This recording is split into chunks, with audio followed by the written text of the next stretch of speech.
ঢাকা বিশ্ববিদ্যালয়ে ছাত্র শিক্ষক সংসদ নির্বাচনে বিজয়ীদেরকে অভিনন্দন জানিয়েছেন বিএনপির স্থায়ী কমিটির সদস্য সালাউদ্দিন আহমেদ।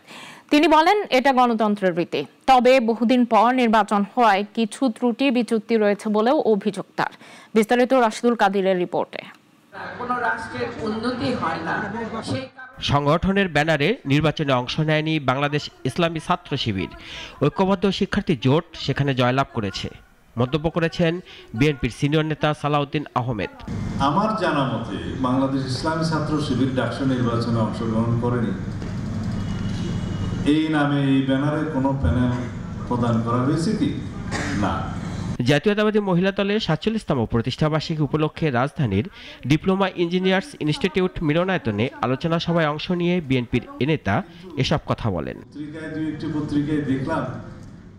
সালাউদ্দিন আহমেদ বলেন, রাজনীতিতে প্রতিযোগিতা বা প্রতিদ্বন্দ্বিতা থাকবে, কিন্তু দিন শেষে গণতান্ত্রিক পদ্ধতিতে আমরা সবাইকে অভিনন্দন জানাবো, এটাই নীতি হওয়া উচিত। অভিনন্দন জানাই যারা ডাকসু নির্বাচনে জয়ী হয়েছে তাদের, এটাই গণতন্ত্রের রীতি। কিছু ত্রুটি বিচ্যুতি নির্বাচনে হয়েছিল, যেহেতু যাত্রা অনেক বছর পরে হয়েছে, কিন্তু ত্রুটি বিচ্যুতি ছিল। ডাকসু নির্বাচনের ফলাফল জাতীয় নির্বাচনে পড়বে কিনা এমন আলোচনাও চলছে। এ প্রসঙ্গে সালাউদ্দিন আহমেদ বলেন, শিক্ষাঙ্গনের রাজনীতির সাথে জাতীয় রাজনীতির তুলনা হয় না। এখনো ডাকসুতে ভিপিজিএস হয়েছে, অনেক নেতা জাতীয় রাজনীতিতে আছেন, কেউ হারিয়ে গিয়েছেন। তাদের মধ্যে যারা বৃহৎ রাজনৈতিক সংগঠনের অন্তর্ভুক্ত ছিল তাদের কেউ কেউ জাতীয় সংসদে এসছে, বাকিরা এখনো পর্যন্ত লড়াই করছে, সংগ্রাম করছে আসার জন্য।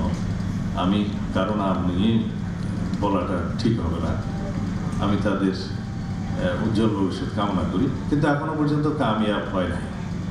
এটা হচ্ছে বাংলাদেশের জাতীয় রাজনীতি এবং ছাত্র রাজনীতির একটা পোস্টমর্টেম বিশ্লেষণ। ফ্যাসিবাদের উত্থান না চাইলে গণতান্ত্রিক নতুন রাজনৈতিক ধারা বজায় রাখতে হবে বলেও জানান বিএনপির এ নীতি নির্ধারক। রাশিদুল কাদির, নাগরিক, ঢাকা।